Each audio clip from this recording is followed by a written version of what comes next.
Take Command podcast from Odyssey Sports. That's Logan Paulson. I am Craig Hoffman. We are doing the Take Command pregame show one more time. It will be at 1 o'clock on Sunday, thanks to the 4:25 start. That is 4:25 on Fox on your television. I'd imagine they'll get the A crew, by the way. Poor Kevin Burkhardt and Greg Olson are going to have to make a trip to Washington to FedEx because it's the Cowboys and the NFC East is on the line. You know Fox is sending those guys. Yeah, I think you're probably right. But anyway, we'll be on your radio while they're on your TV. 1 o'clock is when the Take Command pregame show will start on Sunday. You can check us out live at Tap Sports Bar, which also means, Logan, we get to watch all the 1 o'clock games as we broadcast. We get to be incredibly distracted, which is very, very fun. All right, let's get into the tape. That makes it better. It does make it better. Yeah, it's nice. It's a longer day, but at least we get to watch a ton of football. All right, let's get into the tape from Sunday. Commanders obviously lose the game to the San Francisco 49ers. It is a game where they were very competitive for three quarters. The doors kind of come off in the fourth. Sam throws two picks. And can we start with actually the first pick? There's obviously a lot more to talk about. But I think that play is so fascinating because when we talk about play calling and, you know, your pre-snap stuff and kind of understanding what needs to happen, one of the things that I said on Sunday, which I still agree with past me, is like, I at least like compared to what he had been doing the previous 3 weeks, his three worst games of the season, that he hit it. He knew there was, cover zero coming. He hit his back foot and he got that ball out. But there's not really a good place for him to go with the football. And I just kind of wonder, too, from like a play calling or an ability to audible, an ability to read pre-snap and realize you probably should go to something else. Like, what do you make of the call, the decision, the process, how it all comes together? Because I think that could be a really illustrative play of kind of where Sam is and where this offense is and how it all fits together. Yeah, I thought that was a really interesting play because I think when you first turn it on, you're kind of like, man, there's not a lot of opportunity. They're basically running like what I would call a flag or version of flag. So they're running like a 5-yard out by Terry that's coming back to the ball, like a swirl maybe. Some people call it a squirrel, whatever you want to call it. And then you got a corner by the tight end. So a high-low concept, which is good for versus cover two. And then on the backside, you basically got like some version of Skinner or All Go where you get like a guy coming across and then guy run like a skinny post basically. And so initially when you watch the play, you're like this is tough because they're bringing double A gap pressure. It ends up being like essentially a zero look. They're manned up across the back end. And I don't hate the decision by Sam to throw the ball to Terry, but it doesn't look like Terry and he are on the same page or the ball placement isn't exactly right. Like if you're going to do that, let's get the ball a little bit farther outside. But then I think back to, again, when you watch a lot of quarterback plays, you get a lot of opportunity to watch some really good players. And so Matt Stafford, I think they were playing Baltimore and it's zero and he knows it's zero. And so you see him take a deeper drop. He feathers back and throws the corner in this look. It's not exactly the same route distribution, but basically throws the ball to the back pylon and just says, my guy's going to run under it and catch it or no one's going to catch it. And he throws it to Cooper Kupp for a touchdown. And I think like that to me is when we talk about adding stuff to the CPU is stuff that Matt Stafford has learned over a 15-year career. And he's extremely physically talented and he can make that throw. That to me kind of encapsulates kind of what we're talking about. It's like, yeah, like you understand the basics. The ball needs to get out, right? This is the route. This is probably my most likely hot throw. But right, it's man, I'm going to throw to Terry. Right. But I think understanding kind of the concept, how I can help mitigate the rush by feathering away from where I'm weak in the protection. I think is that kind of the next step stuff that a guy like Joe Flacco didn't really have to do a ton of when he was a rookie with the Ravens because they ran the ball 30 times a game, right? Like they de-leveraged him in that way. And so I think like when I look at that play, I think that's kind of like what one element of what we're talking about. It's not the arm talent. It's not the release. It's not even the understanding. It's just that next level of football that takes that from an interception. Like even if he puts that ball out to the sideline to Terry, like I'm okay with that too, because you're understanding like where the DB's leveraged on the receiver, where my receiver has the advantage. If it's incomplete, it's okay, man. It's 3rd and 8. We'll kick a field goal.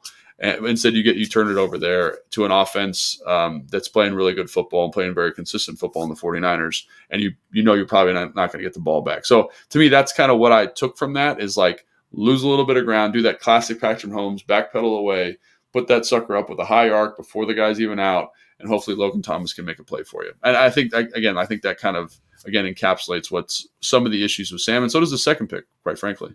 Yeah. Well, just real quickly on that first one, like, is that also a scenario where a veteran quarterback just gets out of the play and is like, I need to get myself a hot, I need to tell, instead of having my running back stay in, like, I'm just going to send him to the flat and I'm going to flare this ball out and hope he can make a play. But at the very least, I have something quick, because the play itself is very long developing. You have a multi-point route, if you will, with Terry. Like, even your shorter route, Terry's got to go out then in. Right. Everything else is vertical down the field. So that's a pretty rough call against zero. And whether that's EB should have called something different, or, and like, this is not me being critical, I'm genuinely asking, or is it something where Sam should be able to see that, and does he have the power to audible out of that, or is the play fine as is, assuming it's zero when snapped, and the correct solution is to just give your guy a shot on the corner? I mean, I think that it'd be interesting to see how they coach it, for sure. And I think one of the things is people have this understanding or this perception that all quarterbacks kind of do whatever they want at the line of scrimmage. Right. That's not the case, right? So unless you've got that called, unless you've alerted that, I guess maybe is the way I'd say it, unless you've discussed what your zero solution is in the week, he's not going to go up there and just be like, oh, hey, I don't like this, let's run slants or something. You know what I'm saying? Like, so I think that's maybe something to look at from like an offensive coordinator. And that's how I try to look at that play, is what are his answers versus zero? And to me, it's the corner. And is that a high percentage throw? If you're Matt Stafford, yeah, it is a pretty high percentage throw, because he hits it every single week, right? And that's why people don't do zero that much against him, because he's a baller, right? Right. But if you're Sam, is that a high percentage throw? And could I give him more opportunity to kind of, again, do the stuff you're talking about? Maybe we check to a screen. Maybe we check to something else, right? Maybe we check to a 70 protection where the tight end stays in and we're good, and Terry really runs a true isolation route. Like, again, like, that's hard stuff to do. It has to be done in the week. And it's kind of something we've talked about before. Is Sam ready for that? Is EB just feeling like you should be able to hit this corner because Patrick Mahomes can hit the corner? Like, those are the types of questions that come up in that play. And again, sometimes the defense just gets you, quite honestly. Like, they've been pretty consistent about running this Tampa 2 coverage in the red zone. That backside 2-man post would absolutely murder that, but they don't, right? They run cover zero, and you're in a bad spot. And I've been on offenses where that's happened, and the coach comes in the meeting and says, that's on me, it's a bad play call, right? But I look at Sam and I say, well, we're talking about Sam's development here. And I say, if I'm a coach, I'm assuming that corner is the hot option there. If I was putting money on it. But again, like, I'm not in the room, I'm not in the install, so I don't know for sure. Gotcha. All right. Overall, big picture thoughts on Sam, had the performance over the course of the game. Yeah, I mean, I think that people come out of this and say, oh, well, look, he hits this explosive to Terry, he throws a touchdown to Terry. And I get that. I understand. Like, I was excited about it too. But, and again, like, let's talk about the first completion to Terry, because I think there's a lot of value there, right? He gets to the line of scrimmage. He checks the play. It's 3-by-1. Great job formationing at EB to get Terry as kind of your man-beating person in this look, right? Good job. Excellent job across the board. Sam gets it. They bring a little bit of pressure. He is very composed, puts a beautiful ball out there. Great job. Love that. Love that he checked to it. Love that he identified man. Love that he found his best matchup. Love that the formation is positioned in a way where Terry's going to run that man-beating route.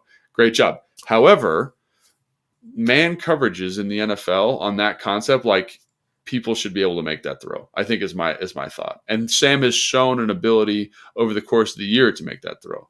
The thing that Sam struggles with is when it's zone coverages, it's this weird amorphous match coverage, and I have to read something out, or I have to manipulate a hook player with my eyes and hit the dig or hit the sit. Like, that's where Sam has struggled. Like, he's been excellent with the quick game. He's been excellent with the shot plays for the most part, right? It's the kind of the middle of the field, minutia quarterback play that's been very challenging. And again, we can talk about whether that's fair or not to put that all on his plate, but that's where he struggled. So when Sam hits that throw, I'm like, I have every expectation that Sam and 32 other quarterbacks in the NFL make that throw, quite honestly. Like, that's just how I feel about the play. It's a great play, but that's playing quarterback in the NFL. The throw to Terry in the end zone, I love it, right? They're playing this kind of it's like a lurk coverage. The safety's pushing to the 3-by-1. They move the back across the formation and across protection. So everybody's over there. Terry's by himself in a one-on-one. Love the back shoulder. Love that that's completed. Again, that's my expectation is that most quarterbacks in the NFL make that throw, and Terry makes a play for you. So I don't want to diminish how good that play was. I think that's good to show because for the previous 3 weeks, he wasn't even doing that. Correct. And so when we talk about, is he cooked? Nah, he's still kicking. Yeah. No. I think that's right. It's good stuff, right? That's good. But again, in terms of saying, oh, this shows that Sam deserves to be starting in the NFL. Right. I'm not on that boat. Right. And so then you get to the second interception. And this is again where it's not all on Sam. And I want to make that very clear. Like you just said, we're not sure about the play call in the red zone because we're not in the meeting. We don't know what the answers are. Sam might have messed it up. I had a conversation with Ron a couple weeks ago about something and they were just saying, oh, yeah, we didn't check to the right thing. And I was just like, oh my gosh, we were cooking this guy because of this thing we thought. And then it actually turns out that they wanted to do that thing, but we just didn't get the check called or the guy didn't hear the check. And I just that's kind of the minutia of playing football. So that play, there might've been answers. Right. Sam and I got to it, whatever it is. But then there's the second interception, Jahan, our guy, has been, I think, had a pretty solid game to this point. They're running what I call attack or what Kyle calls attack, which is basically 4 10-yard stops. And it's a really good play because if it's zone, you can kind of manipulate hook players and get the ball where you need to get it. It looks like it's man coverage. I'm going to work the isolation route with Jahan. Jahan does a pretty good job on the release. On the comeback or the coming back to the quarterback part, the guy grabs him. Sam pulls the ball down and then tries to work back to Curtis super late in the down, and there's an interception. And I look at that and I say, probably a more experienced quarterback throws that ball anyway and draws the PI, right? Because it's all tangled up. Right. And I also think you got to understand that I can't work. So basically, Jahan's on the left, tight end's over the ball. Curtis is on the far side. I can't work. It was Pringle, not Curtis, but yeah, sorry. Yeah, Pringle. Yeah. I can't work all the way back to that player. It's not going to time up effectively. And so again, I think Jahan could have been better there. I think a more experienced player just lets that ball rip, even if it's out of bounds, just to draw the PI, because you see quarterbacks do that all the time. And then I think understanding that I can't be that late back to that, and I got to find the back and the check down is probably, again, it just shows where he's at in terms of that minutia quarterback stuff. And again, he looks a little bit overwhelmed at times. And is it entirely his fault? Let me just say this again for people at home who are listening. No, there's a lot of things going into this, but ultimately he throws a pick on doing something he shouldn't do. And I think that kind of shows his game a little bit, right? He has another nice completion to Curtis Samuel on a corner route. Love how he's kind of layered in there. But yeah, that's kind of his game to me in a nutshell. It's 2 plays where it's could it have been more supported? Probably. But the 2 throws he does make are throws I expect him to make. So yeah, I don't know. That's kind of how I feel about it. Yeah. I mean, by the way, that's also for those listening in the car or wherever else you're listening, not just those listening at home. That was a lesson for everybody. You said people listening at home, and now everybody, cars, cars, the whole thing. I'm trying to be inclusive, Logan. Trying to bring some levity. That makes sense. That makes sense. Yeah. Maybe that was a poor decision by me. Anyway, no, I'm sorry. My phone's blowing up right now for some reason, so I had to put it on focus mode. Nothing major happened, did it? No. It's just we don't have any breaking news in the middle of the podcast. No, just from my other show. Everyone wants to give feedback on that show, so we're gonna wait on that. Yeah. All right, we're tough for them. You're doing this show now, and there's your levity. Yeah. Point is, Sam's got to continue to grow if he's going to be a successful player in this league, and you can kind of see it in this game. But I think most importantly, you see, for him long term, you see that he's not ruined forever. He came back, he looked from a demeanor standpoint, a confidence standpoint, like the guy we saw earlier this year. Unfortunately, by week 17, we don't want to see the guy we saw week 7 or whatever. Week pick your one earlier this week where he's up and down, and you were talking about the resiliency. We want to see some growth, and I don't think we've necessarily seen that growth, which leads us to the final question for the season. If you will, is if you're Ron and Jacoby's hamstring is fine, Ron left open the opportunity or the possibility to go back to Jacoby. would you do that? Would you just be like, hey, no, Sam showed that he's playable. Like we should let him finish out the season. Yeah, I don't really know what I would do. I don't know. This feels like there's an interpersonal, like, kind of relationship thing happening here. Like, I feel like in a weird way, Jacoby deserved to start this game. I agree with you. Like, I don't know whether that would be enough. Like, Jacoby, let me put it this way. Jacoby deserves to get a start for how incredible he's been behind the scenes all year. I don't know whether that's enough to actually let him start because there's other factors at play that might be more important, such as getting Howell another game of experience. And his third time going against the same opponent twice. Like that's a skill, the divisional opponent thing in the NFL. And like, can he show that he can adjust to a defense that he's seen before in the same way that defenses have adjusted to him? Like, I'd probably just start Sam. But I also get the Jacoby thing. Yeah. And I think that's where I'm kind of on the fence is like, does it really matter who starts? Like, probably not, right? It matters a relative term here at this point. Yeah, right. But I'm not saying that to be mean. I'm just saying, like, if Sam starts, like, great, he's building experience, but kind of to what end, right? We've just kind of discussed, or at least, relatively high level about how we both think he's probably not going to be the starter here next year. He'll be a backup, and getting him more experience is important. But is that value outweigh, maybe giving guys on the team an opportunity to showcase themselves in a way, or kind of position themselves for free agency, or help EB maximize the league's view of what he's done here in terms of his effectiveness of the offense. And so those are the types of things that I kind of think behind the scenes maybe are conversations that are happening where it's like, I want to make sure that we show that, Jahan's a good football, or whatever those things are. Jahan was the guy that I was thinking about, right? Because like we make this argument for Sam of like, well, we got to get him the most experience and the best, most meaningful experience. And I'm like, well, we just talked about how he's probably not the starter. Like Jahan is a former first rounder who is 100% going to be a starter for you, whether it's as the 2 or the 3 in the slot. Like, slot receivers are going to play 80% of the game. So do you value the opportunity for Jahan to have a confidence builder going into the offseason and try to get him the ball a little bit more and know that Jacoby's the better option to do that? Like I could certainly make that argument. Yeah. And I think the other thing is, that's kind of where I'm at with it. Like, yes, Sam is a thing, and I want Sam to grow and develop because I like Sam. Like we've talked about his talent and his upside potentially, but I also want to, if he's inhibiting the offense to a point where you can't get a good evaluation on them, it's kind of the same thing when Ron took over as DC. It went from basically like, I was kind of like, man, like they've had a ton of work to do this offseason. They've got all these pieces. No one's playing well. To now Ron's taken over as DC, and all of a sudden you're like, oh man, like Cody Barton's playing well. Khaleke Hudson's playing well. Oh, look at Quan. He's got something too. You know what I mean? And all of a sudden the total landscape of the defense totally changed. Is that what's going to happen when Jacoby plays? And all of a sudden you're like, wow, EB was coaching way better. EB had more solutions. Jahan is actually creating more separation than we thought. The O-line's playing better than we thought, emphatically, like whatever. And that's the thing. If that's true, which I don't know, there's nothing that I have that says that is true or not true, then I want to see Jacoby play. Basically is what it comes down to. And I don't think Jacoby's going to help them win the game necessarily more than Sam. I think it's going to be a tough look either way.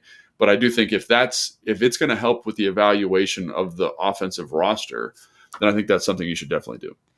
Yeah, if you're Jacoby, here's the sinister part. Like if you're Jacoby, do you want to? Right now, you've got 5 drives, meaningful drives. You had 6 drives total, the last one of which you were just trying to kill the clock. You handed the ball off 3 times, and then the Jets got the ball back and won the game. Whoopsies. But in the 5 drives, you were told, hey, go operate the offense. You've scored 5 touchdowns. Yeah, you have everyone in the building saying how great of a teammate you are, that you were essential, all this stuff. Everything about you right now is as positive as you can make it. Do you want to go out there and play? And by the way, Jacoby represents himself, and so he's got to make the decision all by himself. He can't talk to his agent. There's no nefarious agent play here. It is purely Jacoby making this decision. Or are you just like, I'm good, man. Like Jake Fromm can put his helmet on again. Me and my hamstring are going to get to this offseason healthy, and I'm good. So, obviously you want him to be healthy, but I've heard some crazy stories from guys that I've known who've played in New England and know him pretty well, basically saying that like there was one year where he basically had a broken bone in his throwing hand, and everyone was like, he should probably sit down. But Jimmy Garoppolo was also hurt was something that was, in their opinion, was significantly less serious. And Jacoby played, and no one knew about it. Like, so I think Jacoby is a consummate pro, an ultimate teammate. It's one of the reasons you brought him in. And I think it would take a lot for him to kind of go that more conservative route and basically be like, I'm not going to do it because I'm going to rest on my resume. I think that's why people like him, because he does stuff like that. And I respect that as a former player. And, like there's a business element to it, and I want him to look out for himself, but also I don't think, at least in my limited interaction with him, I don't, and from things I've heard, obviously, I don't think he's wired that way. Yeah. I think the other thing too that people underrate is you only get so many chances to play. And like Terry talked about this after the game. Like, he's like, right now, I know what the score is, but I only get so many chances to play. And like, I want to go out and I want to play football. And like, you as an NFL, and you know this far better than I, like, you don't know how long you get to play NFL football. It is incredibly rare. It's incredibly special. And to sit out games, and like they've talked about this NBA guys with some of the rest management stuff. LeBron even, he's like, look, I know I'm me, but like I only get so many chances to do this, and I want to play every single night because I want to play NBA basketball. Right. And I think for football, it's even more rare. You got the 17 games. For a guy like Jacoby, like there's no guarantees that he's going to be a starter ever. I remember. So if he gets a chance, like, let's go. To your point, though, like I remember talking to guys like your Mayos of the world, or your Reed Dowdys, Will Compton, me. And it was like, oh, I love playing in the preseason because I actually get to play the position I'm here for as opposed to special teams. And I think there is something very intoxicating about that in a way that people have a really hard time understanding. Like I get to play the position that I haven't played for the last 16 weeks because this other guy's been playing. And like I remember in 2011, like there was an injury. I think Cooley and Fred both got hurt, and I got to play the last 4 games. And it was like, I didn't care that we had, we were 5 and whatever we were. We weren't going to make the playoffs. We were totally done. But like, I was frothing at the mouth, and so was everybody else, because it was a bunch of guys who had been on practice squads and done stuff. So I think there is something to that. It'd be interesting. And I think Jacoby kind of probably feels that same way. Yeah, I mean, he's at a different stage in his career and his life, obviously, now than he was with the young guy in New England trying to prove himself. But something to keep in mind for sure for him and others going into Week 18.